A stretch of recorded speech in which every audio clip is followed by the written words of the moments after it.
చూడన్నా నీలాంటి కుర్ర బచ్చాగాళ్ళకి తెలుసు లేదో, ఒకప్పుడు సూపర్ స్టార్ కృష్ణ అని ఒక ఆయన ఉండేవాడు, సూపర్ అందగాడు. ఆయనని మీ అందరూ విపరీతంగా అభిమానించేవాళ్ళం. సో అటువంటి అందగాడు, డాషింగ్, డీరింగ్ ఎవరు లేరు. అయితే ఇప్పుడు మీ జనరేషన్ కోసం ఇప్పుడు దింపాం జయకృష్ణని. చూడు, ఎంజాయ్ చేయి. ఈ పాట అద్భుతంగా ఉంది, ఒక ఫీల్ గుడ్ మూవీ అని అర్థమైపోతుంది. అప్పట్లో మహేష్ బాబు మురారికి వచ్చిన వైబ్స్ వస్తున్నాయి నాకు. నిజం చెప్పాలంటే సారీ మహేష్ బాబు కంటే ఈ అబ్బాయి ఇంకా బాగున్నాడు. మహేష్ బాబు కొంచెం పీరగా ఉండేవాడు, ఈయన హెయిర్ స్టైలు, పర్సనాలిటీ ఇంకా చాలా బాగుంది. So hope this will be A block buster definitely.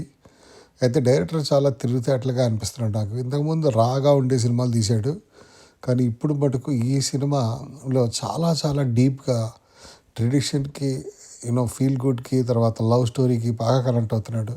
So ఈ కాంబినేషన్లో ఇలాగ సినిమా తీస్తే ఇక్కడ ఒక ఫ్రెష్ ఫేసెస్ తోటి, హీరో హీరోయిన్లతోటి, ఆ తర్వాత ఇంత మంచి పాటలతోటి, ఆ తర్వాత ఆ పైన మంచి మ్యూజిక్ తోటి, ఆ పైన ఇంకా ఏమంటారంటే ఇంత డీటెయిల్గా వెళ్తున్నాడు డైరెక్టర్. వెళ్తుంటే నాకు చాలా కాన్ఫిడెన్స్ వస్తుంది, సినిమా సూపర్ డూపర్ హిట్ అవుతుంది. సో ఇప్పటిదాకా రిలీజ్ అయిన 3 పాటలు బాగున్నాయి. అసలు ఈ మధ్య కాలంలో ఇలా మ్యూజిక్ ఆల్బమ్ బాగున్న సినిమానే లేదు. ఈ టైప్లో, ఈ జోనర్లో అసలు మూవీయే రాలేదు. డెఫినెట్గా పెద్ద బ్లాక్ బస్టర్ అవుతుంది. అసలు కాంట్ వెయిట్.